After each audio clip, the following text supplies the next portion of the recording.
Hello, everyone. Welcome to Ready, Set, Action. It's your weekly guide to navigating the world of business growth. I'm Kristina Witmer, a marketing veteran, and I'm joined by Debra Horowitz. She is an HR and talent leader. So each week we bring you some actionable tips and insights specifically for small business owners, marketing directors, head of sales and marketing, and we like to dive into these discussions on these topics to help you grow yourself and your business. And welcome to our special guest this week, Dennis Underwood. Now, you're an expert on information security and privacy, cyber operations automations. You're going to have to break that down for me. So I'm looking Oh forward wow, to yeah. getting that sort of understood into some actionable tips. So why don't you introduce yourself and then we'll try to scare you with some questions. Absolutely. All that breaks down to I realized that very early on in my career, IT. There's a lot of manuals. I feel like engineers always have their pamphlets and their checklists, right? Mhm. And back in early 2000s, late 1990s, the turn of the century, I guess we could say, and make it sound old, right? The we I realized I was really good at breaking or finding holes in the manual, but wasn't as good at memorizing exactly what's on page 34, right? So we I realized that it took me a little bit of time, but I realized that cybersecurity is all about like what the hackers are doing, and they are definitely not in the playbook, right? They're not following the rules. And then I realized also I'm an inventor, and so that also means that you just take the rule book and you say, "Great, here's 34 pages. Well, what would be on page 35 if I was going to make a new page, right?" And so that's kind of shaped my career, and that's why it's like into cybersecurity and hacking, and it's all about using your products in a way that the manufacturer did not intend. Ah. That's very interesting. As timely as it was today, in my inbox, of course, shows up this phishing email. They're looking for me to click on a payment, Nice, that has come over, and I'm like, yeah, I got right? But so many times when people are busy, that's when they're most vulnerable, right? To Absolutely. clicking on these links and things. You know what? I had an exercise where someone asked me to try to help them with a simulated attack, right? And it was a bank that the employees were very well trained, and they wouldn't click on the links. They wouldn't, cooperate with the what they call penetration testers, So they asked me, of course, even then I was more expensive than the normal folks. And maybe that's the gray hair, I don't know, but like, and so I said, well, let's go ahead and let's see what I can do, And I said, if I get in, you pay me. If I don't, then not. And I was pretty confident. Well, what I did was I looked at the bank and I said, well, there's a whole team of people that whose whole job it was to process these loan applications. Um, and so I went ahead, and it was actually not a U.S. based bank, but I went ahead and I grabbed one of these loan application PDFs, and I said, well, these people are paid to open these things up and read them and assess them. So they're going to click on the link on the attachment. So I put an exploit into there, like, something that like piece of malware in there. And then I said, well, let me try emailing this alias for like inbound loan applications. And sure enough, I got like 10 people, and they were like, oh, you tricked them. And I'm like, no, that's their job. Like, they're worked to Wow. death trying to open these things. So give me my money. Like I got in, and but I felt bad for them because I'm like that. You're absolutely right, Deb. Like, they're very busy. They're rated on how fast they can read and open these things and process them. And I used one of their own documents against them, and it was a setup, where no matter how smart they were, Mhm. you're sacrificing someone's paycheck at that point by making Wow. them not work fast. Yeah, absolutely. So I guess my first question for you would be what are the most critical information security risks that small business owners often overlook, and give us some simple steps that we can take to kind of make sure that that's top of mind and we know how to address those. Wow, yeah, that's a great question. The you read online, it kind of goes around in circles with a lot of these IT providers and security providers. Sometimes they appear a bit egotistical about, oh, look, the hackers are breaking in with these like very simple things, like making sure you have two-factor turned on and making sure your systems are patched, right?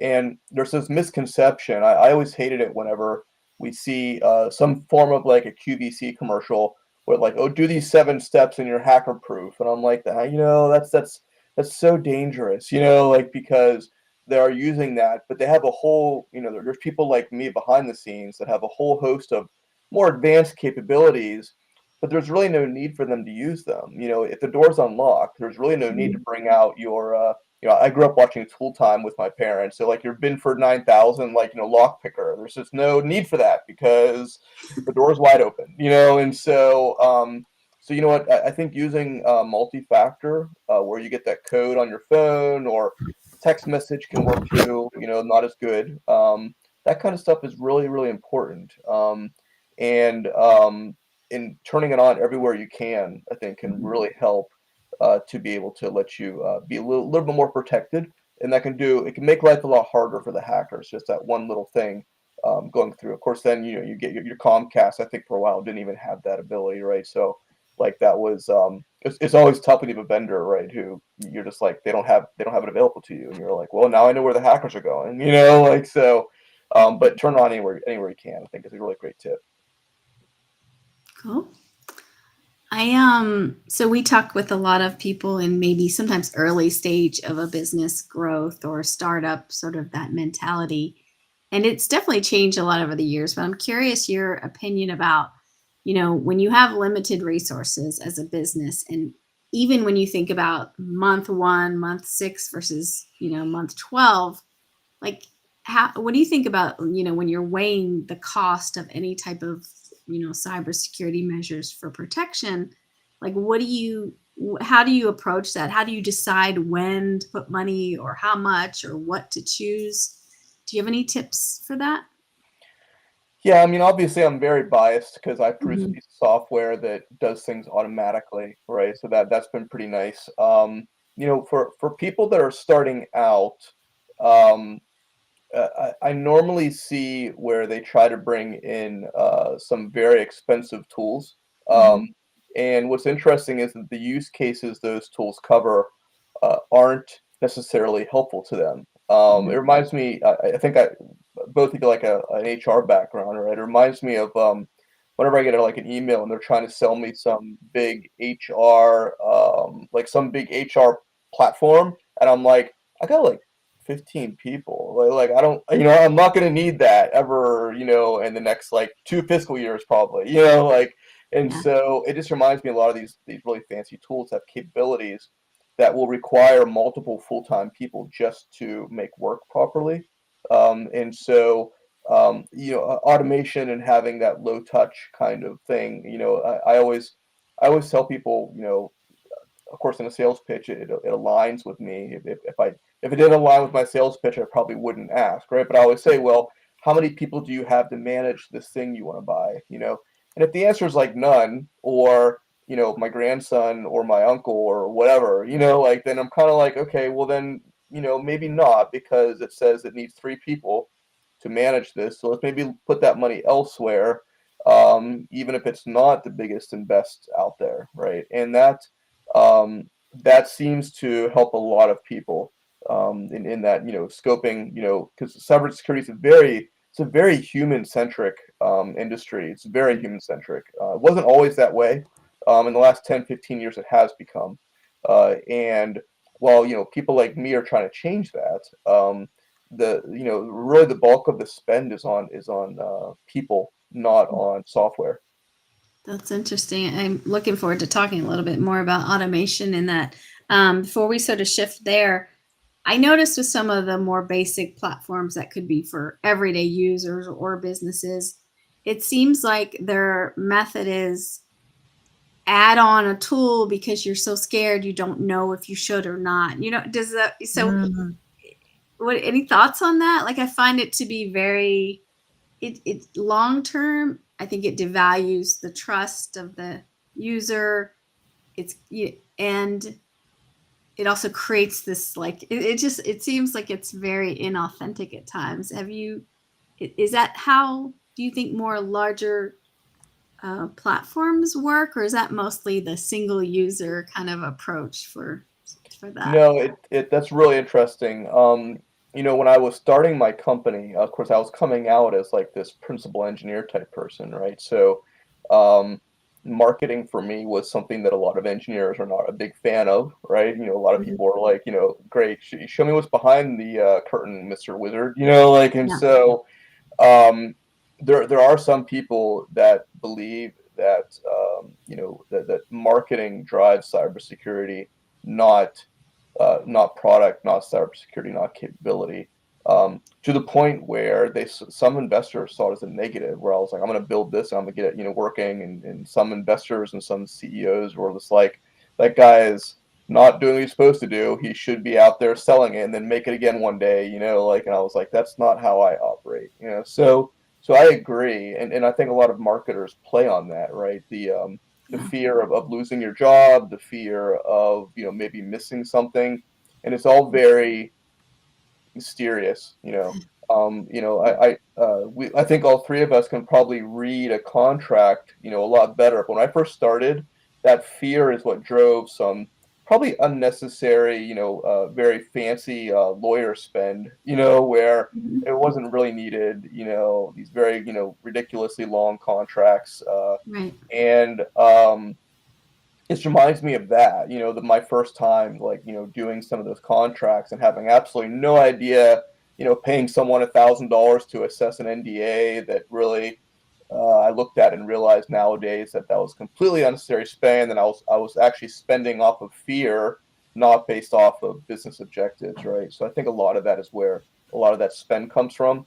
Um, and also why cybersecurity as a unregulated business can be a little bit dangerous, because it's just so new. I feel like if it was old school, like we've had bridge inspectors, right, for like thousands of years, right? When the Romans were just kind of like, let's make sure someone looks at that bridge. Um, and then now, but lawyers have the bar, right, to control a lot of what they do, and cybersecurity doesn't really have that. They can say whatever they want, do the jazz hands bit, and then people buy out of fear, and so what you're saying really resonates with basically my entire career path, trying to figure out how can I do something real in a world where sometimes I say a little bit off color, well, if my industry was in charge of building like X-ray machines, there'd be a lot of very sick people, and then that's kind of the way it works. Yeah. I think for small businesses, that fear does drive a lot of things, right? And so for my business, and Kristina's, we probably don't handle like a huge degree of confidential information in what we do. And maybe I'll just speak for myself, Kristina, and not include you in that, but I don't need social security numbers.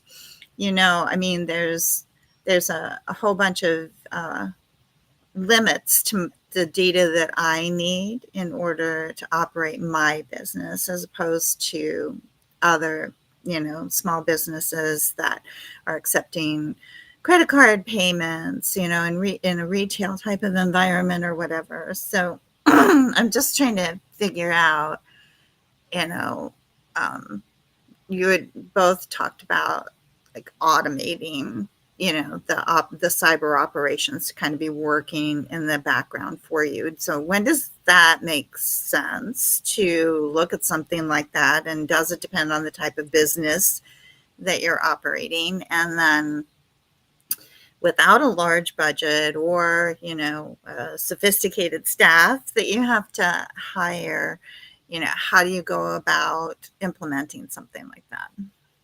Yeah, I mean, we saw a gap in the market with that, with everybody else doubling down on this very human-centric, services-driven, expensive approach. We're unique right now.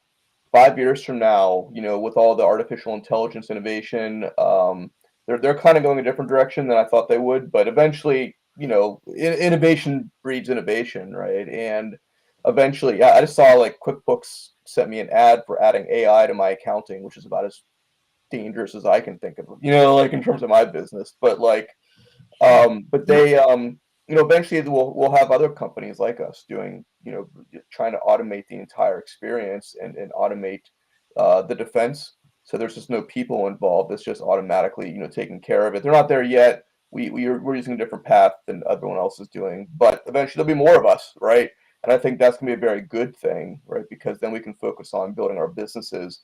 I just described to my engineers one day that we're bringing security back to the 90s, um, when like you could install your Symantec, right, or your McAfee, you bought at CompUSA or Circuit City or whatever, right, and then you're done, like it just works and you don't want to get alerts, You mean and when I owned my software? I know, and then I realized that my CTO, brilliant savant, all of my engineers are very good, and I realized that none of them were buying software in the 90s, right? That like the joke didn't, the analogy and the joke and the experience didn't actually play out, right? That's what we're doing, and I think we're in that trough right now where it's kind of very complicated, and we are returning to that. But I will say, Deb, your point. We actually had a customer that still had all of their old papers. They never completely trusted the computer system. It was the orthodontist, and they were hit with ransomware. And the guy was near the end of his career, and he was just like, I'm not even going to buy new computers. I'm just going to go back to what I've been doing forever. And he never paid the ransom. The hackers just kind of went away. I'm not even sure if his email ever got working again. Um, but you flip that, in the middle, it was small business is where we're all, I think, most dependent on the working IT, even if it's like QuickBooks Online and, HR online software and everything else you have, marketing, like Mhm. Creative Cloud with, Adobe and everything. And it just seems like those companies are very dependent and very, we'll say, a little bit fragile because of that dependency. But then it's funny, you look at like the very large businesses, like Fortune 500, like PNC Bank or Bank of America or something like that, right? And you realize that the hackers have a hard time in those places too because they get in, and it's almost like being like a first day employee or first week employee, and you have no handbook. No one told you where the bathroom was. You're not sure what's going on, and you're not even sure where to get coffee. And that's kind of what happens to the hackers too, is they get in there and it's these sprawling kind of enterprises, right? And they want their ransom, right? So they kind of like they'll go until they hope it's far enough. I always call it right sizing, and then they right size the attack because they try to get everything. It's like a new employee trying to Yeah. figure out where every single person sits in the company across 3 continents, and they just can't get that far either, and then they get lost, and then end up pulling the trigger on their attack. But it just so reminds me of of being like a new employee in a big business, having been there, or in government where you're lost and you're trying to find your way. Only for them it's for criminal purposes, and for an employee, of course, it's just like, Mhm. how do I do my job? It's so many parallels I see. Wow, these analogies are really like Yeah. crystallizing this for me. This is Yeah. good. So, Very good. yeah. I'm a little curious about like privacy pitfalls, perhaps for businesses. Like, do you see common, you know, things that people miss or businesses miss, or maybe they think I'm too small to worry about this kind of stuff? Like anything for, privacy pitfalls or regulations they should know about, things like that. Yeah, that's a really great question. In terms of the privacy pitfalls, it seems like after during and after COVID, a lot of our companies, right? Like we're scattered across the United States right now, and I noticed that what used to be a very geographically centered kind of way of doing business became a lot more national, and and we're ending up with like this smorgasbord of, basically privacy laws. Like we have a customer in California, and then we have one in New York, and then we have one in Texas, and those laws are, some are very heavy hitting and some are not, right? In terms of what's required for different Right. industries, and also the enforcement vehicles, right? And so, like, are they really going to go after me, kind of thing, um, and so it seems like we have to almost default to the most stringent, and it Mm. becomes like the national standard. A little bit like I read how like a lot of cars do comply with California's rules simply because it was so expensive from a sales perspective to have like a Wisconsin build versus a Michigan build versus a California Mm. build, right? And it's kind of driven some of our work internally to be prepared for the most stringent privacy regulations, even if not everybody really has to have that, or GDPR for that matter, right?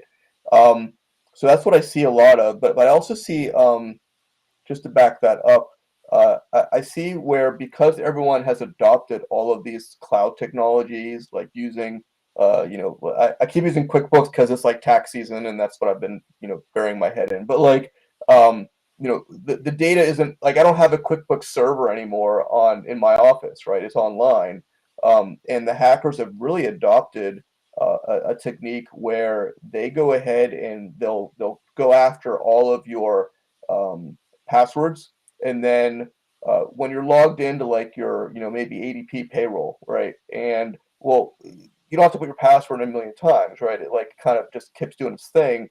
Well, what's happening is there's like a key that in this case ADP and my computer agree on in my web browser, and we say, tell you what, let's just use this key anymore and not bother the people anymore, right? And then the hackers learn that they steal that key, they call it a token, then they can keep on going back and forth as if they're you.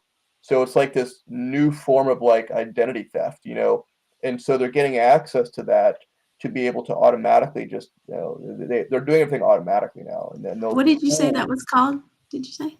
Well, it's called session hijacking or session Okay, theft, but gotcha. really it's just it's this token. It's called an OAuth token for people like me. It won't add to your day at all. But like and then what happens is they'll grab that, and then basically it goes, password, then maybe your two factor, then this token, this key, right? And once they steal that, then they can keep on just going as if they're you without involving you, because it's almost like someone stealing your key to your house right at that point, right? And then they can just pretend they're you, and they'll access all your cloud data. And it seems like that's the first thing they do. They just grab all the possible tokens, and then they figure out, okay, which ones are important to me. EDP, Intuit payroll, whatever, very important, right? Maybe that login to like the solitaire game or mahjong is maybe not as important, but it's faster to steal it now and worry about that later, right? So that's what they're doing now to get access to all the privacy data, and it's pretty scary how uh, computer scientists working for the bad guys are just automating all of this and making it very efficient, where Yeah, milliseconds matter. it's very scary. So, Yeah, there. It's just trying to keep up, right, with it and always be diligent. And it's hard when you're just going about your everyday tasks to to continuously be mindful of those types of things. um, and of course, from a marketing perspective, the directors of marketing out there are utilizing data on a daily basis to kind of, determine who we're going to send what emails to and all that sort of stuff. So there's data that we're accumulating from that standpoint. And to the data privacy side of it, how does one, especially in a smaller company, balance all of that? It seems like using the cloud services and the data like Office 365 or Google for Work, um, really takes the load off of off of the individual user who wants to maybe you have someone who is like very technical but not very business savvy, and they know you and they're gonna set up everything with you, and then you're stuck with this very complicated situation where you're managing your own stuff, and this isn't a hobby for you, you're trying to do business, right? So I totally get that. We actually we had a knowledge base, to your point.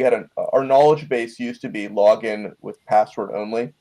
um, and then we realized what happened was that prospects um, kept losing their password and trying to log in to see the sales material, essentially to assess the product. Um, our competitors always seemed to have the password. Like, yeah, they had no problem logging in at all, right? But so it was hurting the prospects from accessing, but not the competitors, right? And not the hackers, And so it might be the same people, but regardless, in my industry, right? But so we realized that it reminded me a little bit of the, again, like a deep cut was the service merchandise, where you had to go out and actually tell them what you wanted, right? And I was talking to a buyer back when I was a factory rep for a technology company, a retail technology company, and they were telling me how they're not sure that it's going to work because they were seeing that the shrink levels, the theft of having the product out there so people could steal, was actually costing them less money than service merchandise where they couldn't actually, like, get the product. And so they were making the decision to chase more, just let them steal it. Yeah. And, they're making more money that way anyway. It doesn't make sense, but they're making more money. And it reminded me a little bit of that kind of scenario. And so I made our knowledge base and all of our sales descriptions and technology. I just all of our marketing, all our content, thought leadership. I just put it all out there. And I was like, you know what? Our only choice is to build in the open, because I don't, I'm not busy. We don't have people trying to steal other people's, data. So for me, it was a matter of saying, building in transparency with all of our marketing out there. Just building in the open was more valuable and more profitable for us because it was really the only way. I mean, the competitors already had everything constantly, however they were Mhm. getting it. And that worked out. I think it's worked out well for us. A lot of people have respected that and felt they're more part of the process, no matter if it's like a marketing play or a sales play or technology play. I think they feel empowered with having that level of transparency with us. No, that makes a lot of sense. I think I'm going to jump to the last question here. Basically, trends in cyber operations for like and automation as it relates to it. So, this is obviously the sweet spot for you. Give us what are your thoughts? Like you hinted on some AI things and some competitive things. Like where do you think that automation component in cyber is going? Right. It's interesting to me that the biggest innovators in like AI and then automation really is synonymous with AI right now, right? Mhm. But the biggest innovators always seem to be the criminals. It's like the risque topics, Mhm. right? You read in history, like the criminals were the first ones to adopt it or to weaponize or to monetize. And so I read somewhere that, like, what the VHS kicked off, like some market studies of the VHS only kicked off because the adult film industry really adopted Mhm. to it, and I was just like, that's okay. I was too young for that, but okay. I'm only 40. But like, but they're weaponizing it very effectively. They're starting to use what we call AI normally. Of course, when I say consumers, the Chat Mhm. GPTs of the world and that kind of stuff. Can impersonate personalities and people very well. It's not really good at doing computer coding, despite all the fanfare. I'm not impressed, but but they're really good at, like, saying, "Hey, I want to impersonate the CMO of my company to get them to give me, their Creative Cloud licenses or whatever they're doing, right? Right. And so that's where the hackers are really focused, what consumers call AI. And there's other stuff in the background for automatically mutating their attacks. And also, the most boring and unsexy thing is they call it robotic process automation, which think of like the automotive, like, manufacturing plants have those robots that know to put the Right. door in and whatever. totally does not make a mathematician excited, right? They're not like, oh, this is like new AI, because it's just a robot doing the same thing it's been for 20 years, right? And Repetitive. that's what robotic process automation is. And the hackers learned they can use that to say, oh, look, it's this kind of company. Oh, they have this kind of software. Go Mhm. ahead and grab this. Now take this, do this. Which, from a computer science perspective, is not that cool, you know. But it's highly, highly Yeah. effective. Just like a robot, putting doors on cars in the factory, right? All day, Wow. 24/7. So that's where we see the hackers going. The people, it took us around 6 months to unlearn assumptions, and to rethink how we approach our own company. Because change is hard for people, right, when they're locked into a career path. And sometimes it's great when the new employee comes in, and sometimes they learn real quick. There's about a dozen reasons why we do this dumb thing, and so we realized the rest of the folks chasing AI were chasing it in a way that was almost constrained by their imagination in terms of what they were doing. It was still driven by this. Okay, we have like 1,000 people all looking at alerts, like it's Willy Wonka with that factory where they were ripping open looking for the golden tickets, right? So, but if we can like give them some robot arms, they can rip open tickets faster, in more hours, right? Instead of like rethinking, okay, why do we have 1,000 people here ripping open boxes, right? So a lot of the stuff I Sure. see coming down now is constrained by their imagination and their experience in their industry and their career path around that. How can we rip open boxes faster?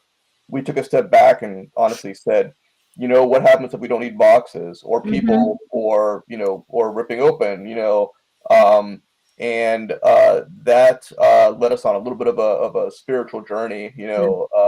Mm. it helped honestly having our innovation was done during COVID where I did not have normal offices available to me. So we actually rented an indoor sports arena. And I think removing everyone from that Mm. familiarity helped us to innovate because it was just so uncomfortable in so many ways, like trying things, experiments out in locker rooms, that were empty because, of course, the indoor sports arena wasn't open. Mm. But that really helped. And that's really helped us define an automation technique that is not chasing the same level of low imagination, but actually we ended up using genetic algorithms like the protein folding stuff pharmacies use, like to make drugs, and that totally different, not GPT, and that worked very well for us. We were able to automate the entire, basically beat the hackers at their own game, and that worked very Wow. well for us. Wow.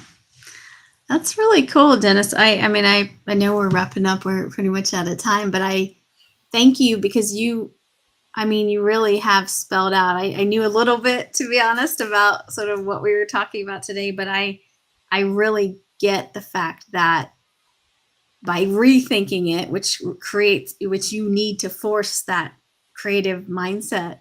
I mean, that you really come up with something that is much more equipped to go the distance and evolve and fight these like nonstop things. So I really appreciate you sharing it and breaking it down for us. So Absolutely, yeah. thank you. I hope I was able to answer some questions and Yeah. provide some good analogies at least. Yeah. So yeah, Deb, any quick comments or questions before we wrap up? Now, this is